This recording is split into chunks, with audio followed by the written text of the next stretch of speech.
Benin was a hub of the slave trade, but many people want to forget their family's role. Now, you who had literally no role in the slave trade, who are just some guy, they want you to start forking over endless amounts of cash to pay some black guy who's never been a slave from some guy who's never been a slave owner, right? But here you've got people that are descended from tribes that were hugely into the slave trade, but they want to forget about it. Like, don't accuse us. Please look the other way. Ouidah, Benin, less than a mile from what was once West Africa's biggest slave port, the departure point for more than 1 million people in chains. So yeah, I don't know, don't they owe some money to somebody, right? Now, oddly enough, there's a museum devoted to the family of this slave trader and a plaza in his name. Okay, every few decades, his descendants proudly bestow his nickname Chacha, on a D'Souza who is appointed the clan's new patriarch. So fascinating. So they celebrate their slavers. Slavery was abhorrent for those who were enslaved, yet had they stayed in Africa, the lives of the descendants would be worse. What exactly is Britain being asked to pay reparations for? Britain wasn't the first empire in Africa, in India, or in the Americas, but it was the most benign, right?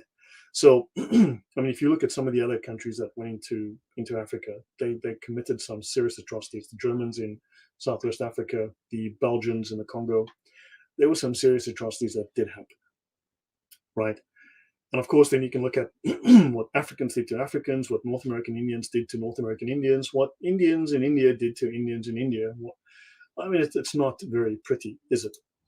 The benefits from this colonization far exceed those of, for example, the Islamic and Indian empires that carved up India, of the Ashanti Empire, of the Dahomey Kingdom, we've mentioned them, and all of the hundreds and thousands of slaves that were ritually sacrificed every year in Benin. Oh, good grief. Why doesn't anyone mention that?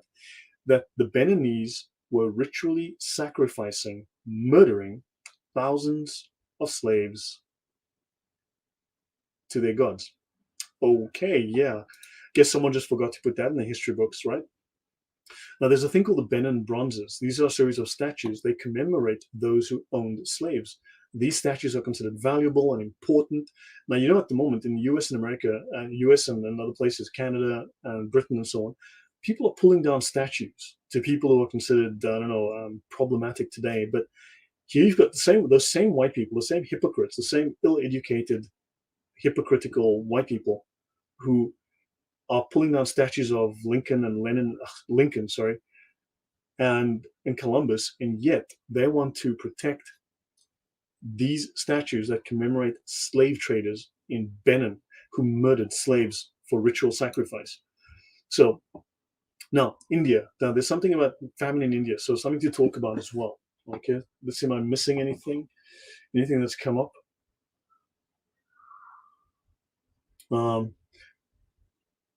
Let's see. Zahar says every single Afro-Asian of the country have benefited from colonization. Yes. Okay, we said that. Let me go up. Hey, just tuning in. Thanks for tackling this subject. As an African, I always thought the idea of reparations was quite silly. Thank you, John Business. Yeah, guys, look, if you enjoy what I'm doing, if you like the content that I'm producing, do please like, share, subscribe, you know, all those YouTube things. So just like the like button, you know, press the button and press the like button and press the share button and the subscribe button. And yeah, so Your Highness says, in Africa right now, there's still tribes that murder other tribes. Yeah, tribes hate each other. People don't realize tribes hate each other. Let me see. Am I missing anything? Silly question, but you never know. So is the okay, missed the question. Okay, so Benin, the new Aztec. Right, so slavery. And of course, look at this drawing. This is from 1595. This is before the Brits went into India. Few people realize roughly every 40 years or so, there was a massive famine in India. Maybe it was due to climate change. Maybe it was due to aliens and UFOs. Maybe it was due to mismanagement. Maybe it was a guy named Frank who came from Britain on a little rowboat, and because he was white, he caused famine just by walking around the place. Who knows? Okay, I'm guessing it was aliens. But the 1629 to 1632 famine in the Deccan and Gujarat was one of the greatest in India's history. In the first 10 months of 1631, an estimated 3 million perished in Gujarat and 1 million in the Deccan. That's 4 million people. Eventually, the famine killed not only the poor, but the rich as well. more famines hit the Deccan in 1655, 1682, and 1884. Another famine in 1702 to 1704 killed over 2 million people. So understand, long before the Brits showed up and brought, I don't know, things like electricity, shoes, railroads, education, books, and all that stuff to India, um, famine was a serious problem in India, killing a lot of people. And of course, now everyone's going to turn around and say, well, India was peaceful and there was never a single famine until the Brits came, and then they started murdering people with deliberate famines.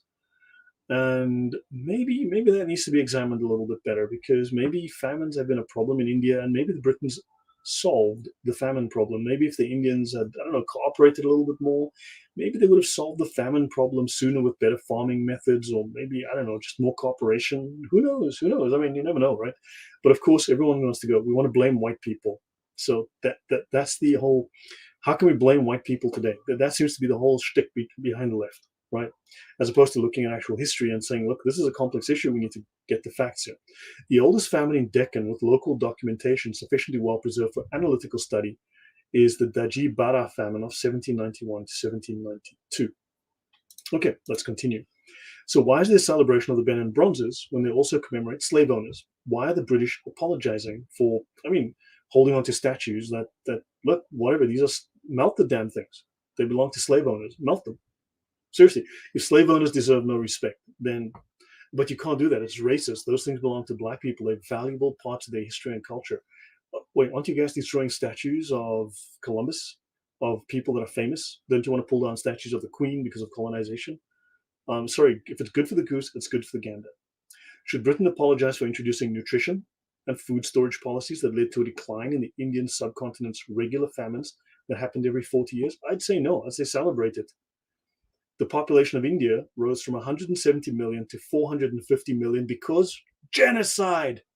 The Brits came in and caused a genocide that, just like the white people came to South Africa and caused a genocide of black people, which took them from 2 million to 45 million. So the black population multiplied by 22, which is called genocide. When you have one person and then you end up with 50,000, that's called a genocide, because you genocided them. I don't know. Yeah, whatever.